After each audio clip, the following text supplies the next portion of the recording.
Ever notice how ads always pop up at the worst moments? When the killer's identity is about to be revealed. During that perfect meditation flow.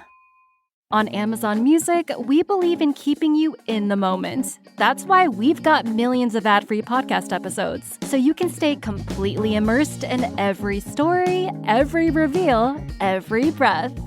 Download the Amazon Music app and start listening to your favorite podcasts ad-free, included with Prime.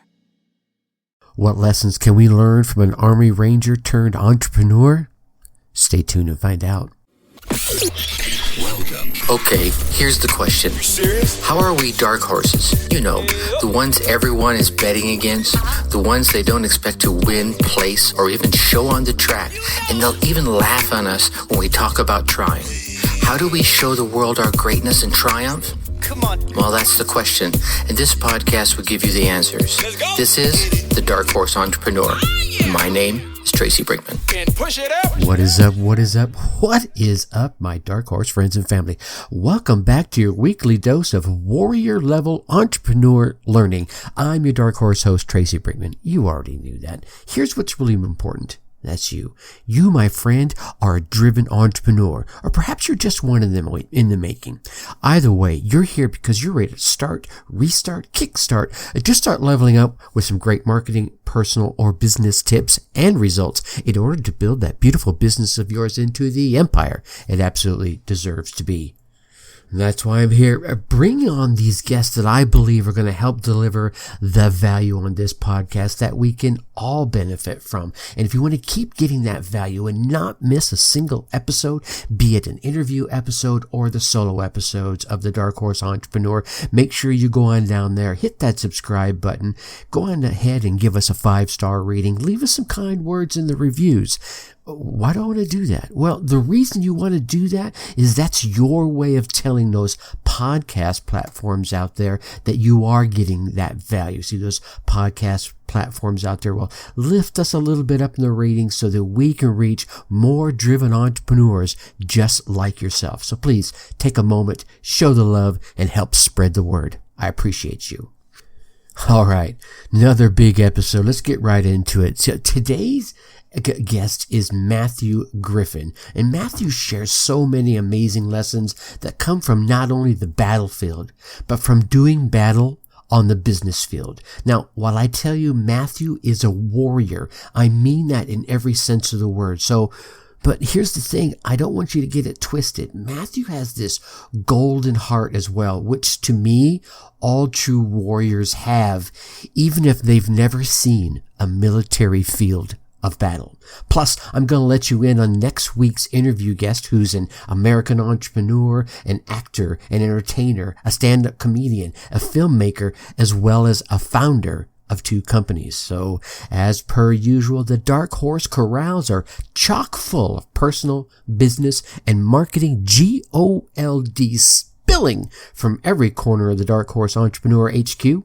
So let's get to the starting gates and go. All right, my Dark Horse friends and family. Tonight's guest is Matt Griffin, but he goes by Griff. Now, Griff co-founded Combat Flip-Flops in Kabul, Afghanistan. Now, Griff specialized in developing solutions for companies growing businesses in difficult locations. Now, let's talk about difficult for a minute. Griff was a former Army Ranger, combat veteran, executive producer for award-winning documentaries, voted the top 100 most influential veterans in America, and a few other awards he was too embarrassed to write down. That's all right. We'll get him to release it here.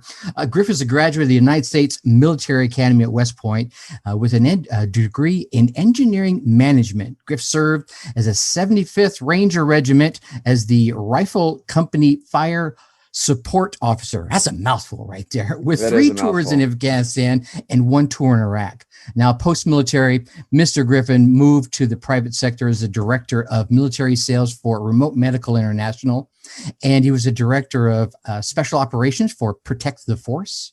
Griff currently serves as the logistics officer for Team 5 Foundation, and in the off time, as if he has any, right, you can find Griff slaying the powder with skis, slaying the dirt with bikes, and of course, big game with those carbon fiber arrows. All right, enough babbling from me. Griff, welcome to the Dark Horse Entrepreneur, man. Well, thanks for having me here today. I love that intro. I kind of sitting back here humbling, like, who's he talking about? Looking behind me. Who is this guy he's talking about, right? It's funny. It's sometimes when someone else tells you some of the things you've done, you're like, oh yeah, I did do that, right? Yeah. But like I was telling you earlier, one of the first thing I like to do is kind of step back from my babbling microphone and let you tell your story. Let people get to know Griff behind the scenes kind of thing, the good, the bad, the ugly that brought you to where you are today and why you love doing what you do so much. Well, it's a lot. It's a super long story. Okay. I will encourage everybody who wants to learn more about me. We actually wrote a book about what we're doing. It's called nice. Steps Ascending, Rise of the Unarmed Forces. And then we actually made it available for free when COVID hit, because a lot of people were sitting at home and they needed good audiobooks and books. And so just go to our website, combatflipflops.com. You can get it. I will outline the history of our company, but since you guys are listening to this podcast, I will give you this synopsis now. Excellent. I'm an only child from a divorced military family, bounced around a lot. I didn't come from a lot of wealth, so it was time to go to college. I actually did pretty well. So it was either get a scholarship, get a job, join the Army. And so I did all three. I put them all together and I went to West Point. Nice. I had a great time there. Love the community. Love what I was going to do for the Army. I graduated June 2nd, 2001. So we just passed my 20-year graduation reunion. Makes me feel older than my gray hair does. And then September 11th happened and we knew we were going to war. And I decided I'm going to go with the Rangers because that's, the hard hitting team in the Army. And I wanted to be there. So my first year in my conventional unit, went through special operations selection, got selected, did a whole bunch of tours downrange. And what I saw on the very pointy end of the spear was that the real enemy that we were fighting was poverty. When you're living in these villages and people talk about empathy, right? And you could say you're empathetic toward these people. You're not, because you've never suffered like that. Right. And my first deployment, we had to live in mountain villages for a couple months in the Hindu Kush. And I remember how cold and miserable I was. And I don't know when it happened, but there was a moment when I realized that I'm going to go home. Like in a couple months, I'll be sitting on my couch, drinking a beer, hanging out with my friends, being able to go to the movies or do whatever. But the people who live in this country who are unfortunate enough to be born there, they're never going to get to. And I when that realization hit me, I knew that there was nothing that I could do. And I was swinging the biggest hammers in the DOD with the Rangers as a fire support officer, which meant like I dropped bombs off of airplanes and rockets off of helicopters and all that other, Gotcha.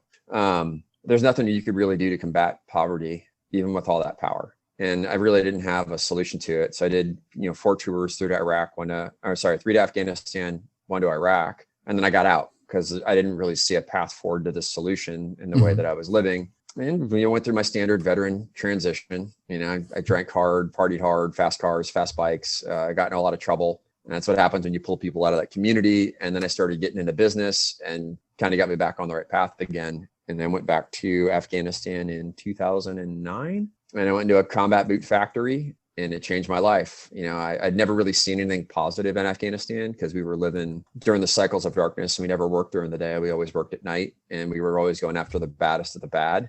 So my experiences were uniformly negative in Afghanistan. Gotcha. And I never really got to see anything positive. And when I stepped into this factory, I got to see the positivity that was created through business due to the space that was created by our service members. And I was inspired. Nice. That shortly came crashing down afterwards after the factory manager told me they were probably going to close the factory after the war ended because nobody was going to buy anything in Afghanistan. Got pretty angry knowing that our nation was going to make the same mistake again. And weird how everything works, but I just looked down on this table and there was this combat boot sole with a flip-flop thong punch through it. And I was like, man, Americans would buy this. Yeah. And I set it down. I walked out of the factory. I called my Ranger buddy and I said, hey, man, we're going to start a footwear company making flip-flops in a combat boot factory in Afghanistan. And he said, yep. And nobody had actually ever put the words combat flip-flops together on the internet. And so we got the domain name for $2.99. And that's how we started our company in 2009. That's awesome. So his name's Donald Lee. Fast forward another year, like most entrepreneurial ideas, they kind of sit while the rest of life happens. Sure. And then my sister-in-law married a guy named Andy Suri, and just one of the probably best entrepreneurs, numbers guys, designers you'll ever meet. He's a savant. And he came on to be our production manager. And the three of us with no footwear experience, no business experience, no e-commerce experience, started a footwear company making footwear in the hardest place on earth that you could. Triple threat right there. Fast forward, it's financially impossible to make footwear in Afghanistan just because they don't have the raw materials there. Amateurs talk tactics, professionals talk logistics, and the logistics were just too complicated. Okay. So we shifted our footwear to Bogota, Colombia. Narco finance insurgency and a mountain people, suffering from decades of conflict. Colombia and Afghanistan are virtually one and the same. So we shifted our footwear production to Colombia. And then we started making textiles in Afghanistan. New people started coming up with new products. We started making a line of jewelry out of landmines from Laos, left over from the Vietnam War. We make our t-shirts and hats here in the US. And then for every product we sell, we put a girl in school for a day in Afghanistan. So there's a social mission behind what we do. So going back to help women, because you can't expect a nation to rise out of poverty when half the population is illiterate. And then when half that population is responsible for raising the entirety of the population. Yeah. It's impossible. So our solution is to give women the ability to read. That's our number one thing.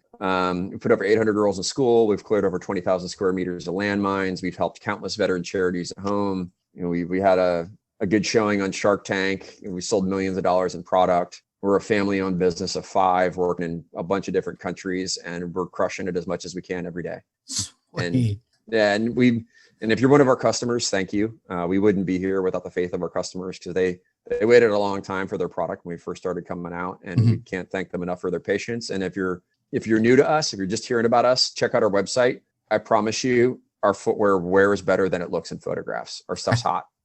You'll dig it. I promise. You should see this, and some of you will see this when I do the video version of this. The big smile on the man's face as he's sharing this, and that was one of the things that caught me was the flopperator, right? I'm a third generation military man myself. My grandfather, my dad was a lifer. So I grew up like you all over the United States. And he did a couple of tours over in Germany when I was a kid. And I joined just right out of high school. I didn't go to West Point, unfortunately, probably a bad choice on my part, and served 6 years, but certainly have a special spot in my heart for all those that do that for us. And you're right. When you see what's going on in the other countries, and sometimes how we or other countries just kind of leave them. We get in there, we do our thing, and then we back out. There's an untold story that you have certainly taken to heart, which is kind of huge.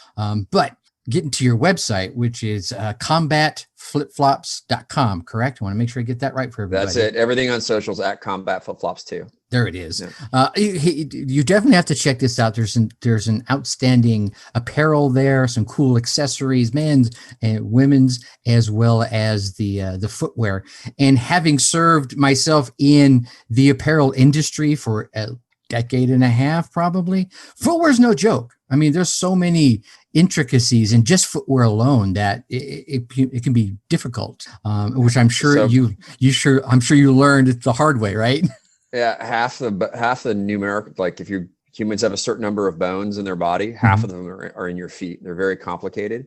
Yeah. And so to actually make a product that, performs well, fits well, lasts, it's really complicated. And it's a tribute to our team and our manufacturers, because our stuff is rad. So let's go there about your team. So you said there's 5. You've mentioned 3 of them. You, your co-founder, and the gentleman who came on, is he still your production director to this day? Yeah, he's my brother-in-law. So we are legitimately a family-owned business. So my brother-in-arms, Donald Lee, my brother-in-law, Andy Siri, and then our first hire was a woman named Jill Doherty. We say she puts the ill in Jill.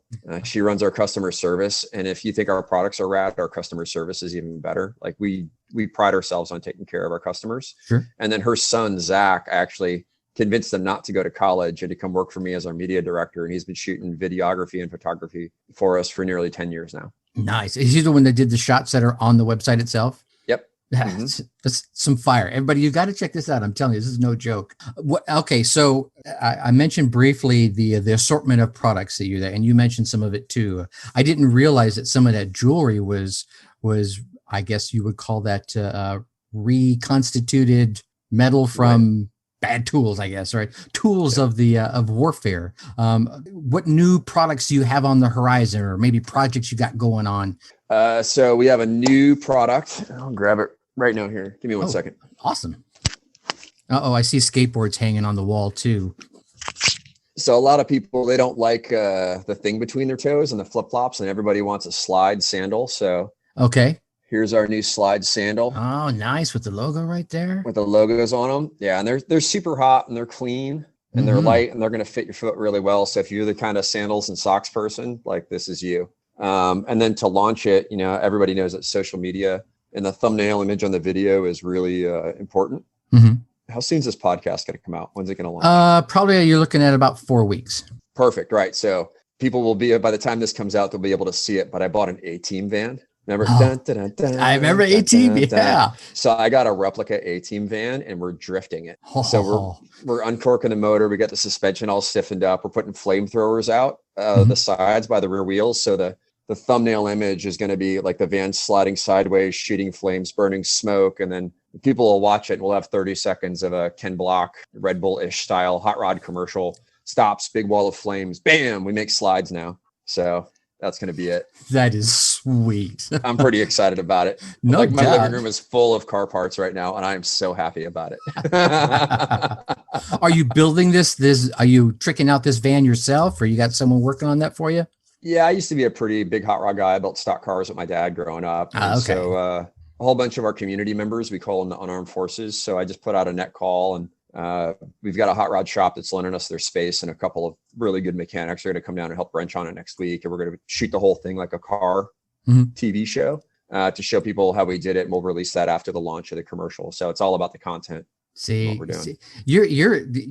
so I have to ask this: Are all these little ideas? Because these ideas are fire. For me, as an entrepreneur and having been around, listening to you say, "Hey, we're going to be filming just the production of the van," and then showing that behind the scenes, it is an awesome idea that so many people miss when they go into projects like this. Is this your idea or one of your awesome team members? No, I mean it's a collaboration. Everybody comes up with this stuff. But a lot of people see us and they see the resume, they see the bullet points, they see all those things, and then they think to themselves, well, I can't do that. I don't have all that background. And what I'll tell you is that's bullcrap. Like, I'm the only person on my team that's been to college. Nice.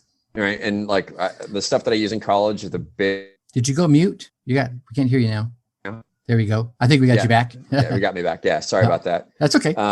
So a lot of people are like, oh, how do they do it? And man, we're not doing anything different than anybody else is doing. We just come up with an idea, we write it down, and then we start building the plan to make it happen. And then we just do it. And that's awesome. I think that's what the entrepreneurs and the talktrepreneurs, that's the difference between them and the entrepreneurs. The entrepreneurs have the idea, they write it down, they plan it out, then they do it. And so our goal with all of this is to show people, like, if you have an idea, you can do it. It's not hard. You just got to do it. It takes time and effort, but it just needs to be done.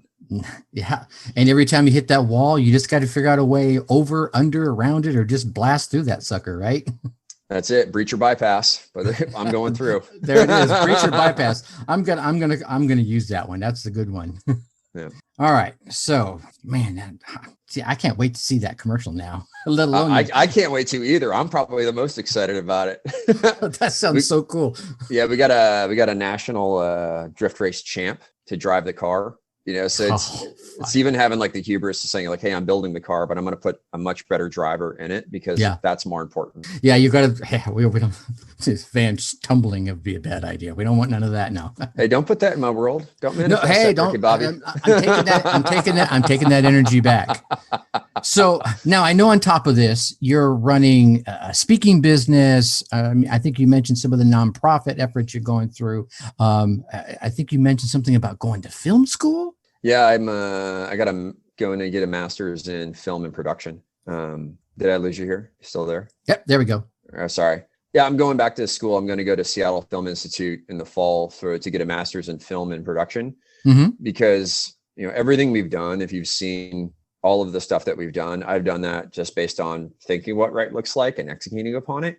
You're now listening to the Dark Horse Entrepreneur Podcast. Right. But the production stuff that we want to do moving forward is going to be more complicated, involve bigger dollars and more people. And there's just certain formats and tips and tricks and tools that I really need in my toolbox in order to be successful at that level. And so I'm super fortunate enough that my military service has qualified me for some educational benefits, and I'm going to leverage those benefits to further my business. Sweet. It was funny you mentioned that is needing that extra level of knowledge to move yourself forward. I just got finished interviewing a gentleman by the name of Michael Stein, and I don't know if you ever heard of the movie Boogie Nights. It's all right. So he played Dirk Diggler in not the big silver screen version, but they're the smaller screen version. And then when they did it off on a play version, he played Dirk Diggler, and he also had a role in that film itself. But shortly after that, he said he wanted to start making, a feature film that he had in mind.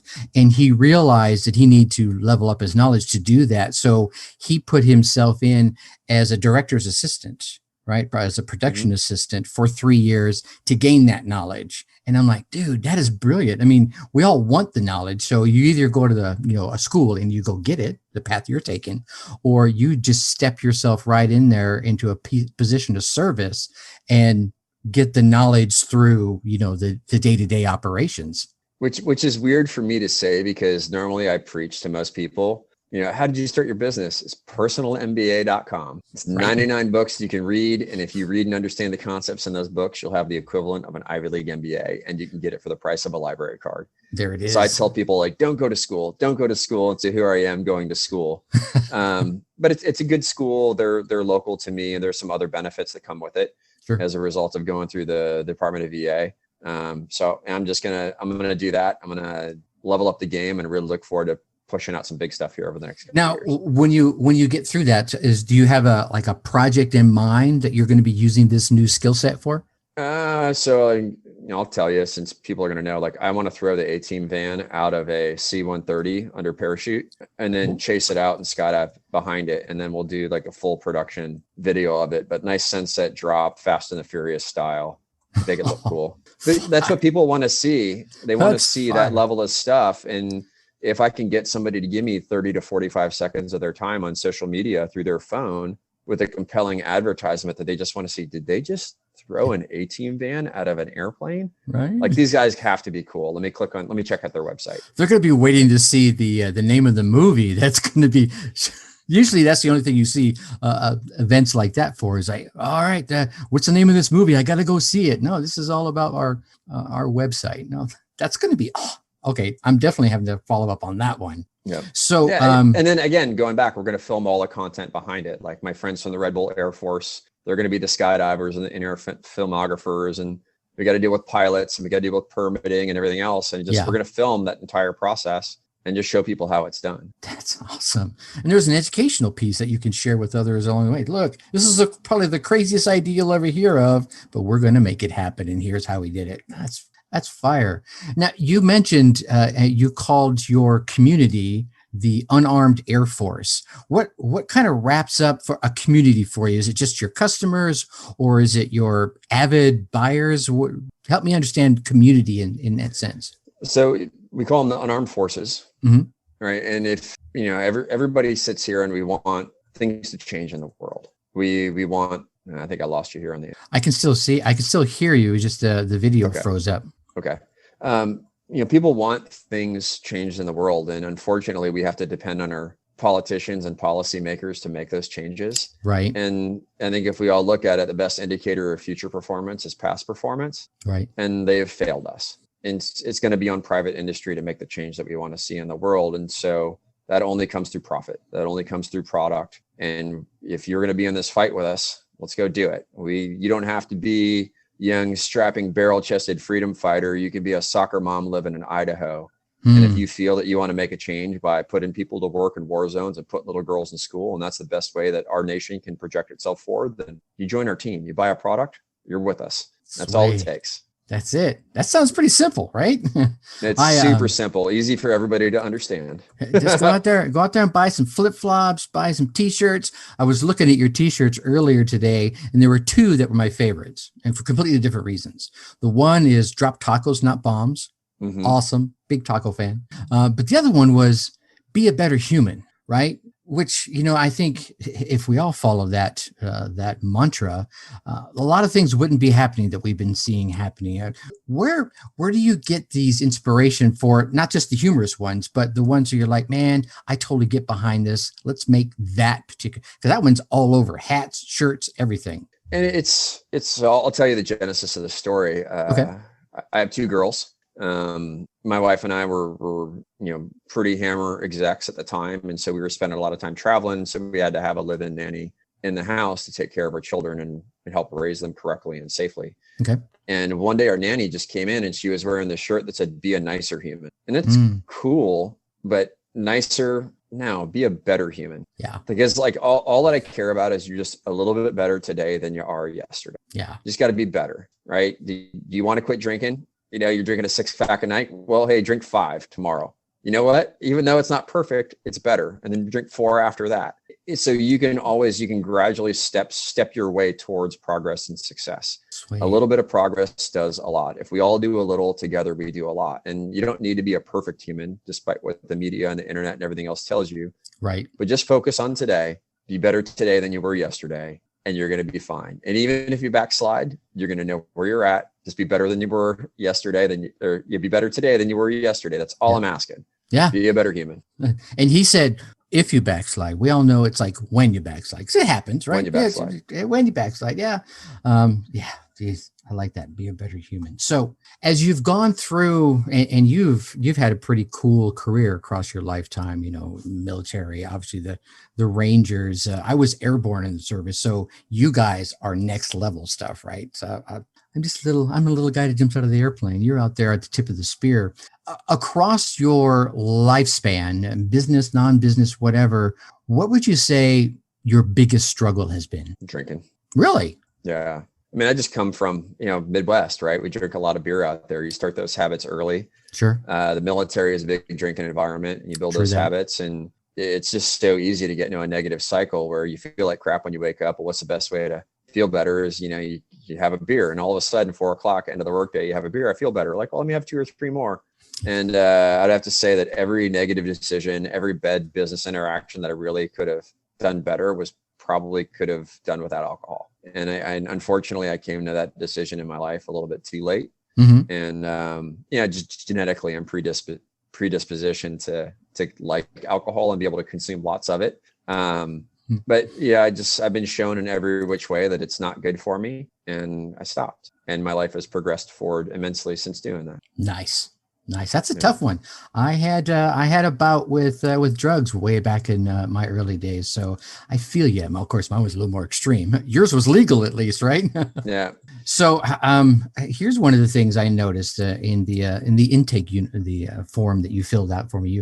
One of the questions I usually ask entrepreneur style folks that are coming on the show is, what kind of goal you got going out there? And you listed some really cool business goals, but the one that really caught my eye, you put at the end of this, hey, I want to do all these amazing business things, and I want to maintain a good family relationship. I think, and I'm going to ask the question, I think so many entrepreneurs get so wrapped up in their business that that causes falters in other parts of their lives. The fact that you even called that out, is this a new conscious thing for you? Or have you like, because I'm lucky enough to work with my family, I know how important that is. Tell me a bit about more of that. I would have to say that for me, it's difficult. I've got 2 teenage girls now, and they started this business when they were super young. Mm-hmm. And it's so easy to get wrapped up into taking all the phone calls and doing all of these things and working long hours, and then you're missing out on their life. Yeah. And eventually, I think the aspirational part is either you're wildly successful, somebody comes in, takes over your role, and you're just getting dividends for the rest of your life, or some company comes in and buys you cash out. Mm-hmm. And what are you going to do with all that if you can't sit down and enjoy it with your family? Right. And that's the thing that I really focus on, is I really want to be a good dad, a good father, wherever my kids are. I want to be able to roll in and be welcomed with a warm hug.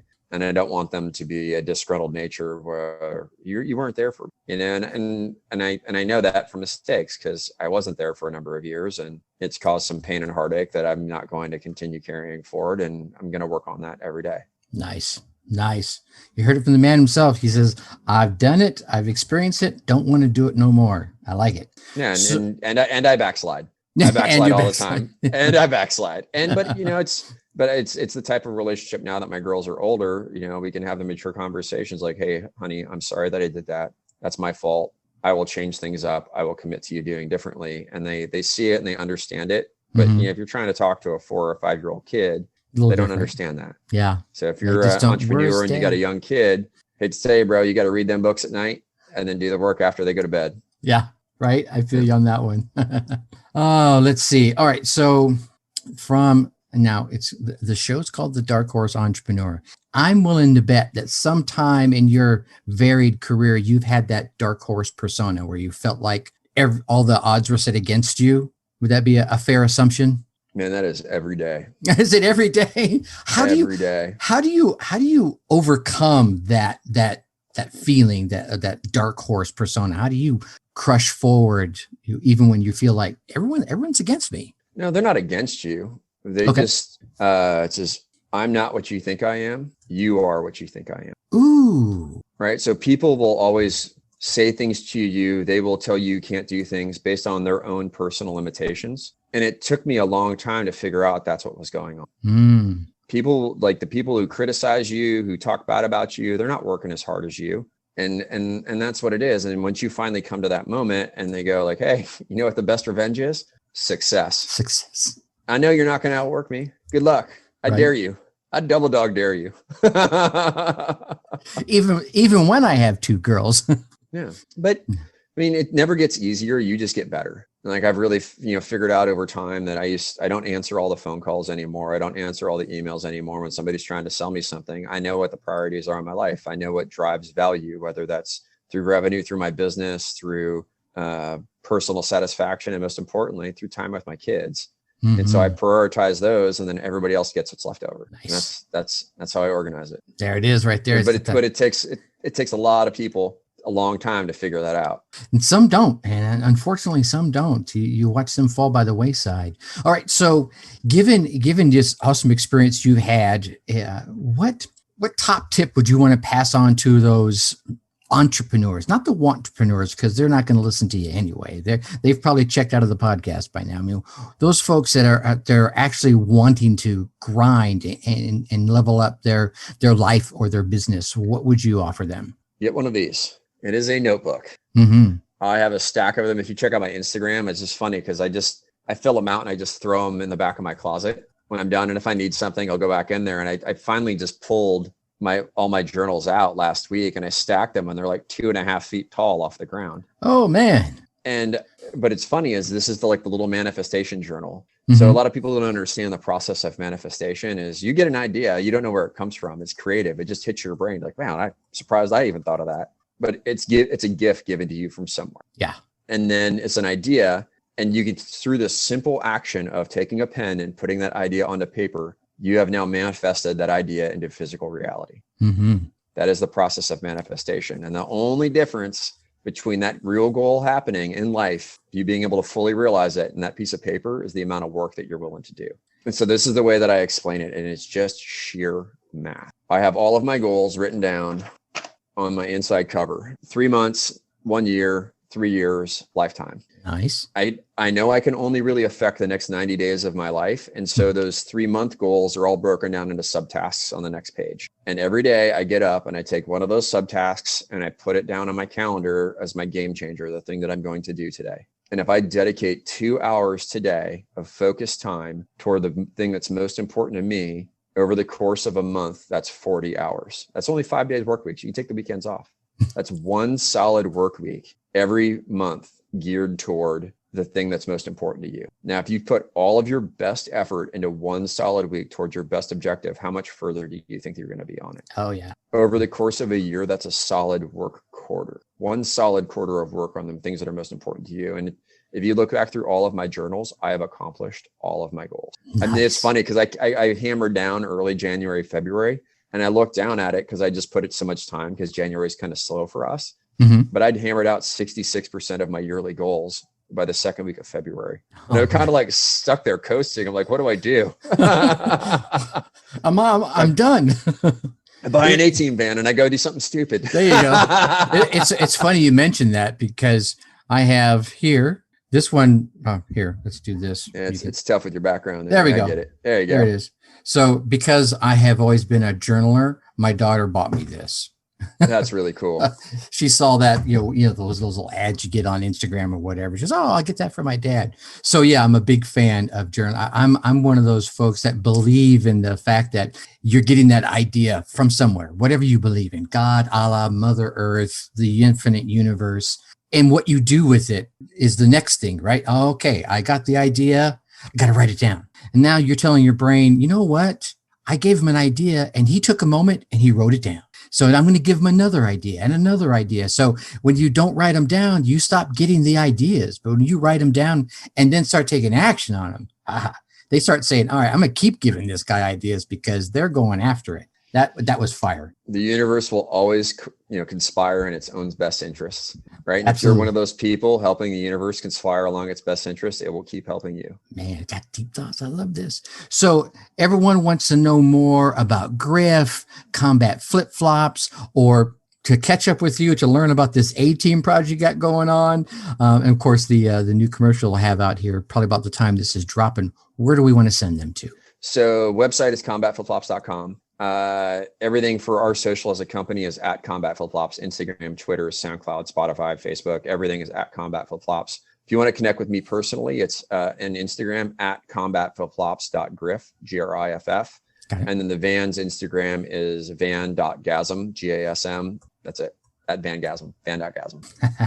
All right. We're going to be sure to get all those links out there in the show notes so people can just click right on through and catch up with you and maybe get some of those badass flip-flops and, some of the be a better human. Griff, man, I definitely appreciate you coming on and hanging out with us and dropping some amazing knowledge for everyone to learn from. Well, thank you, Tracy. I appreciate it. And I hope everybody goes out there, has a great day and aspires to be a better human today and tomorrow. That's right. And drop tacos, not bombs. All right. There you have it, my Dark Horse family. Matthew Griffin, Griff himself, dropping Army Ranger entrepreneur, warrior level entrepreneurship bombs on us. What thoughts resonated with you? Here are the ones that kind of resonated with me. There were so many, right? Thought number one, who is the real enemy you are fighting? Now, Griff mentions his time in the 75th Ranger Regiment. During this time, he noticed that the real enemy that was being fought was poverty.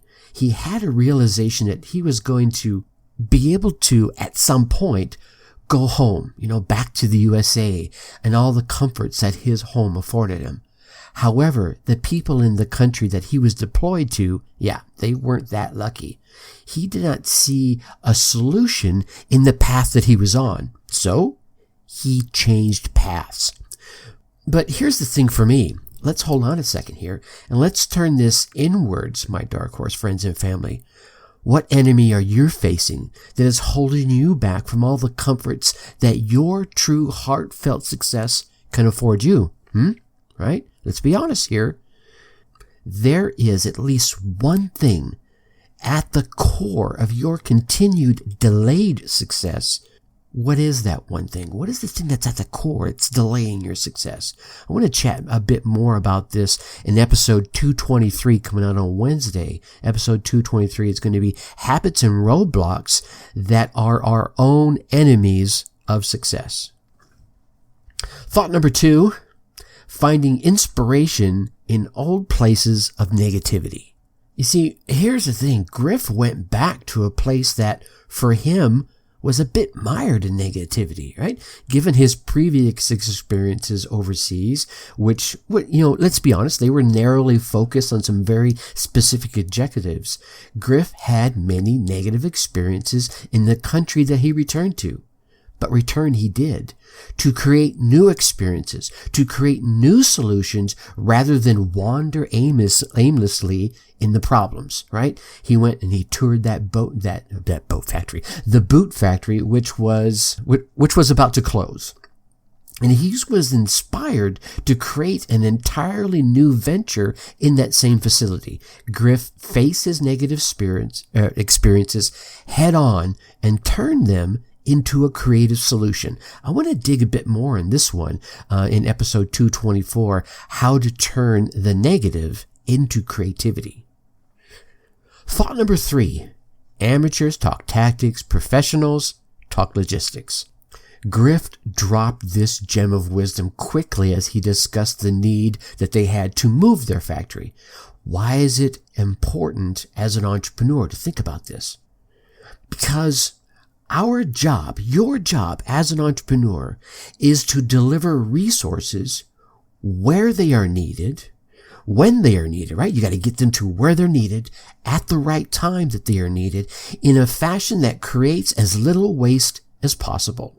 See, inside the execution of that, my friend, is the core of tactics versus logistics. And I'm going to dive a bit more into this in the live in the Facebook group on Tuesday. So be sure you come on over to the Dark Horse Tribe Facebook group and check that out. You can get there easily by going to darkhorseschooling.com/Dark Horse Tribe, all one word. That will take you straight to the group. Or if you're already on Facebook, you can go to the Facebook search bar there, type in Dark Horse Tribe, and that should take you. You should see us right there at the top of those results. I look forward to meeting you in the group. And then finally, thought number 4, chase the dream, not just the money. Griff talked about all the amazing things that he and his team and his company have been able to accomplish and give back to so many worldwide. He was able to do this, in my humble opinion, by chasing his dream of positively impacting the poverty that he saw, that we talked about early. You know, the undereducation of women, right? By positively getting out there and impacting it, right? You see, it's not just about the money. It's about the impact you can have on yourself and all those in the world around you. And I'm going to dig a bit more on this one on Thursday in the Dark Horse Tribe Facebook group. I'm going to share with you some reasons why you should chase your dreams, but not just for the money. Man, and there were so many other lessons and tips. What cool ideas, inspiring tips, or titillating thoughts resonated with you today? Whatever they were, take some time today. Take some time right now. Write them down. And then get out there and put them into action. Get out there, run your race, get your results, and let me hear about them. Seriously, no joke. Email me at tracy@darkhorseschooling.com. Share the tips or ideas that you came away with, how you put them into action, and what results you gained from them. Heck, probably even bring you on the show so that you can share those ideas yourself. And if you don't want to come on the show, that's cool too. Come on over to the Facebook group, share with them there. I want to celebrate your successes with you. Now, next week, our interview guest is going to be Michael Stein. As I mentioned earlier, he's an American entrepreneur, an actor, an entertainer, stand-up comedian, and filmmaker. Michael Stein is the founder of Stein Media Incorporated and Abadeck Incorporated. Stein Media is an independent production company that deals with multiple genres of filmmaking, including television, commercials, events, and films. And Abadeck is a tarp selling company in Georgetown, Texas, and they're also very actively involved in charity work. Are we feeling a trend here? All right. It's going to be another great interview episode you're not going to want to miss. Now, I know you want to keep getting all these valuable tips and inspirational stories from this podcast, the guests I'm lucky enough to bring on. So please, as I mentioned earlier, go on down there, hit that subscribe button, drop us a 5-star rating, write us some kind words in the reviews. Heck, write us some constructive criticism, ask some questions. Tracy, you should stop doing this and you should start doing that. I'm open to it. I want to hear from you. I read every single one of those reviews. And of course, do not keep all this entrepreneurial GOLD all to yourself. Share the podcast with other entrepreneurs and business owners you know will get value from it. And with that, my friends, I'm going to leave you as I always do. Think successfully and take action. Thank you for listening to the Dark Horse Entrepreneur Podcast. Thanks for tuning in. Check us out at www.darkhorseschooling.com. All right. My name is Tracy Brinkman.